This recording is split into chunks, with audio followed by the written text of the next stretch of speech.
There are two reasons why I asked you to help me tonight, and I thank you so much for being so very generous. And the first reason is I'm celebrating my 30th anniversary in elected life.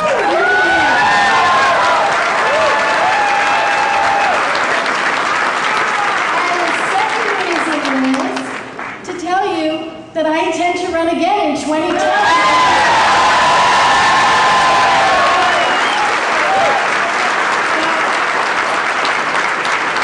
There's a wonderful book out there. I hope you've read The Audacity of Hope. And it's written by a very famous senator.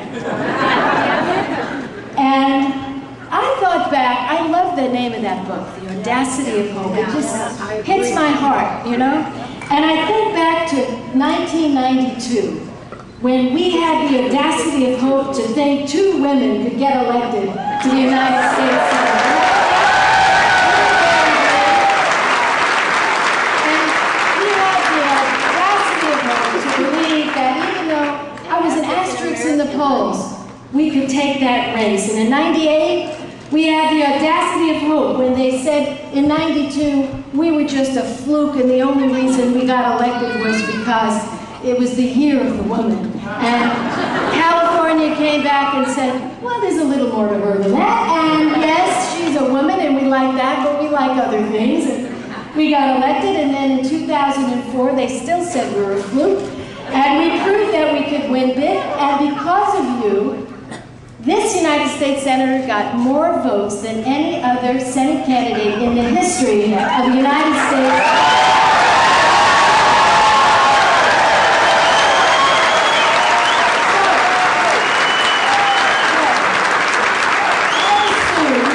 I assume you're ready again, so we won't go there now. I know you're ready. Now, before I turn this microphone over to our special guest, I want to share one more thing. I thought about 30 years ago, and then I thought about the first time that I ran for public office, and that was 1972. It was the only time I lost. And why did I get into that race? It was because I was so concerned for the future of my children. There was a war that was raging out of control, and it seemed like there would be no way to end it.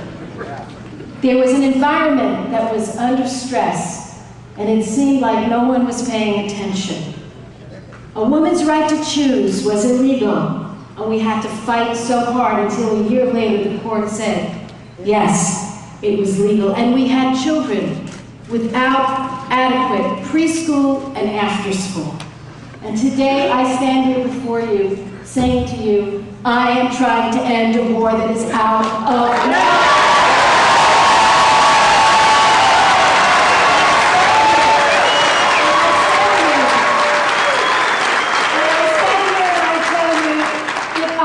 trying to stop global warming, and with your help we can turn it around. Face it with hope. And I am here to tell you that all those same issues we keep having to fight over and over again, but that's okay. There's a song, I'm not going to sing it, and the lyrics go like this. Freedom, freedom is a hard-won thing. You have to work for it, fight for it, day and night for it, and every generation's got to do it again. Now I want you to think of this, because I'm about to bring on the stage that next generation. And when I look at him, my friend and colleague that you're about to meet, I see in him what has worked right with America. I see the future of America.